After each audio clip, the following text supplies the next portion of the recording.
আসসালামু আলাইকুম bro cricket fans. দর্শক, বিপিএলের ষষ্ঠ ম্যাচে গতকালকে রাত্রে মুখোমুখি হয়েছিল ফরচুন বরিশাল এবং রংপুর রাইডার্স। সেখানে ফরচুন বরিশাল কিন্তু এবারের বিপিএলের সবচেয়ে শক্তিশালী দল, আপনারা জানেন, কেননা তাদের দলে কিন্তু অধিকাংশ খেলোয়াড়ই অনেক সিনিয়র এবং অনেক অভিজ্ঞ এবং অনেক মাস্টার ক্লাস ক্রিকেটার। তো সেক্ষেত্রে কিন্তু ফরচুন বরিশাল অনেক বেশি এগিয়ে থাকবে এবারের বিপিএলে। তবে গতকালকের ম্যাচে রংপুর রাইডার্সের কাছে কোনো রকম পাত্তাই পায়নি তামিম ইকবালের ফরচুন বরিশাল। কেননা রংপুর রাইডার্স কিন্তু 30 বল হাতে রেখে 8 উইকেটের একটা দুর্দান্ত জয় পেয়েছে ফরচুন বরিশালের বিপক্ষে। কেননা ফরচুন বরিশাল শুরুতে ব্যাটিং করতে নেবে কিন্তু আসলে শুরুতেই নাজমুল হোসেন শান্ত আউট হয়ে যায় শেখ মেহেদীর বলে। এরপর তামিম ইকবালও কিন্তু নাহিদ রানার ওই গতির সামনে দাঁড়াতে পারেননি।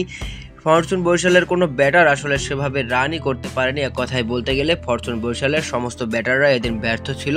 সর্বোচ্চ রানটা এসেছিল তামিম ইকবালের ব্যাট থেকে 28 রান, এবং মাহমুদ নবী করেছিল 21 রান, মুশফিকুর রহিম করেছিল 15 রান। সব মিলিয়ে কিন্তু 10 বল বাকি থাকতেই 124 রানের মধ্যেই অল আউট হয়ে যায়। কেননা এদিন কিন্তু আসলে ফরচুন বরিশালের ব্যাটাররা খুরশিদুল শাহ, ইফতিকার আহমেদ এবং নাহিদ রানার ওই গতির সামনে দাঁড়াতে পারেনি।